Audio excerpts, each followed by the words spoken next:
મોરબી જિલ્લાના મોટા ભાગના ગામો ખેડૂતના ખેતરમાં વીજલાઇનના મનઘડત કામોને લઈ જેતપરમાં ઉપવાસ આંદોલન કરી રહ્યાનો મામલો એસપીજી ગ્રુપના સૌરાષ્ટ્રના અધ્યક્ષ કલ્પેશ રાંક અને તેમની ટીમ દ્વારા જેતપરમાં ચાલતા ખેડૂતની ઉપવાસ છાવણીની મુલાકાત લીધી।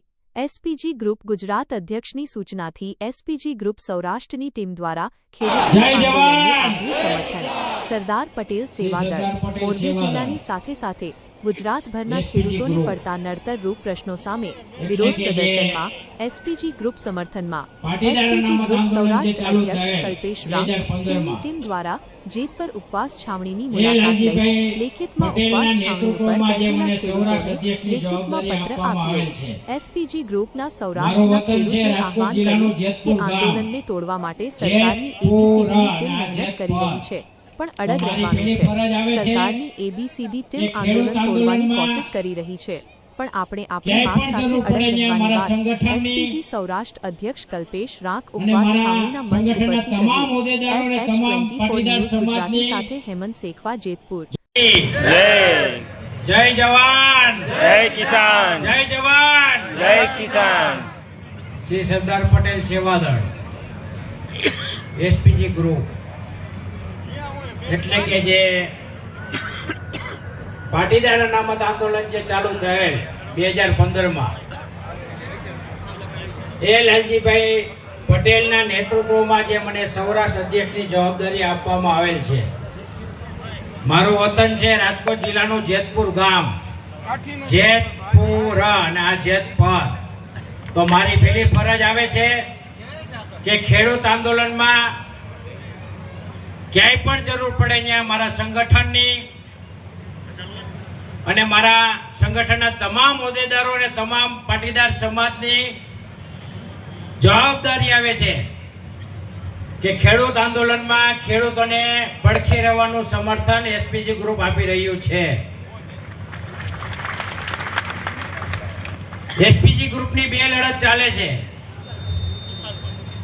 એક લડત તો જે લવ મેરેજના વિરોધમાં જે કાયદો પસાર કરવાનો હતો એ પસાર તો કદાચ સરકારે લોલીપોપ આપી દીધો છે પણ આ પાટીદાર સમાજ માટે અને ખેડૂતની કોઈ જ્ઞાતિ કે કોઈ જાતિ નથી હોતી, એ જ રીતે દીકરી એ દરેક પરિવારની દીકરી હોય છે, એમાં પણ કોઈ જ્ઞાતિ કે જાતિ હોતી નથી। એટલા માટે સમર્થન આપવા આવી રહ્યો છું અને આવ્યો છું। એસપીજી ગ્રુપ હંમેશા ગુજરાતની પડખે કોઈ પણ અડચણરૂપ તમામ જ્ઞાતિના પ્રશ્નોને હલ કરવામાં પહેલેથી મદદરૂપ થયા છે। અટાણે જે અનશન ઉપર ઉપવાસમાં બેઠેલ આગેવાનો આપણા ક્યાંક ને ક્યાંક સરકારની એબીસીડી ટીમ તોડ મહેનત કરી રહી છે આ આંદોલનને તોડવા માટે। અમારો જે મુખ્ય હેતુ હતો પાટીદાર અનામત આંદોલન પછી લવ મેરેજની કાયદામાં ફેરફાર કરવા માટેનો જે એસપીજી ગ્રુપે 4 વર્ષ પહેલા મુદ્દો ઉપાડેલ હતો, એ ક્યાંક ને ક્યાંક સરકારની એબીસીડી ટીમે જે મુદ્દાને ડેમેજ કરી નાખ્યો છે। એ જ રીતે જે ખેડૂત આંદોલનમાં અટાણે જે તમારા વિસ્તારમાં ને પણ ગુજરાતના આખા વિસ્તારમાં ખેડૂતો માટે જે પ્રશ્નો જે ઉપજાવ્યા છે એ ઉપજાવવામાં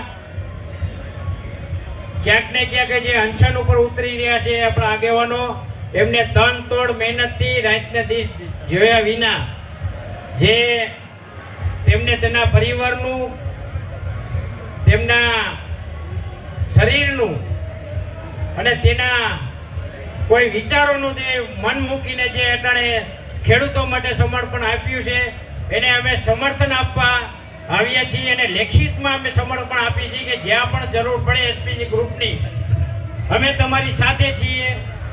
એસપીજી ગ્રુપ સૌરાષ્ટ્ર નહીં પણ ગુજરાતમાં અમારા લાલજીભાઈ પટેલે કીધું કે ભાઈ સૌરાષ્ટ્રની જવાબદારી તમે નિભાવો છો તો ખેડૂતોને જરૂર છે તો અટાણે તમે લેખિતમાં તમે ત્યાં જઈને લેટર પેડ આપીને જે સમર્થન આપો અને એ સમર્થનમાં અમારી ક્યાંય પણ જરૂર પડે એસપીજી ગ્રુપ તમારી સાથે તન તોડ મહેનતથી તન મન ધનથી તમારી સાથે જોડાયેલું છે.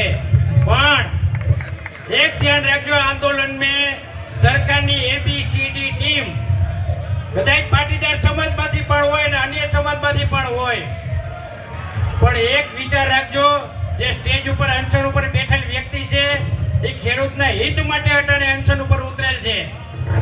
એ હિતના વાત ઉપર જ તમે અડગ રહેજો અને એ વાત ઉપરથી તમારે જે પણ સરકાર સાથે નીતિ નિયમ કોઈ પણ ફરાર થાય. મિત્રો દેવળિયાથી 700 ખેડૂત મિત્રો પગપાળા આપણા સમર્થનમાં આવ્યા છે, તો જોરદાર તાળીઓથી આપણે તેનું સ્વાગત કરશું. દેવળિયાથી 700 ખેડૂત મિત્રો પગપાળા ચાલીને જેતપુર આવ્યા છે આપણા સમર્થનમાં, તો જોરદાર તાળીઓથી સ્વાગત કરશું. મારું તો એટલું કેવું છે, સરકારની એબીસીડી ટીમ કોઈ પણ રીતે તમારું આ આંદોલન તોડવા માંગે છે એ તોડવાનું આપણે થતું નથી. જે આગેવાનો સ્વીકાર છે, જે આગેવાનો કહે છે એ જ આગેવાનોના હેતુ ઉપર અને મોટાના શબ્દો ઉપરથી તમે તેમને સપોર્ટ કરજો. જય